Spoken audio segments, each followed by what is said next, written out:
Oi, gente, tudo bem? Domingo à tarde, eu acho que já é umas 4h30 da tarde. Tô indo ali na estação onde eu alimento os gatinhos, né? Estação nas outras ruas próximas. Hoje eu tô levando somente ração, né?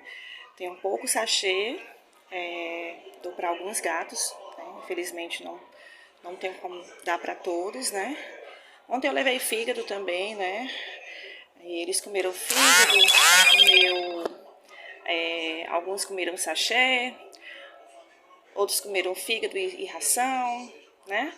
E aí a gente vai levando do jeito que pode, né? A gente não tem ajuda, infelizmente não tem ajuda, a gente faz tudo só, mas vai dar certo. Em nome de Jesus vai dar certo.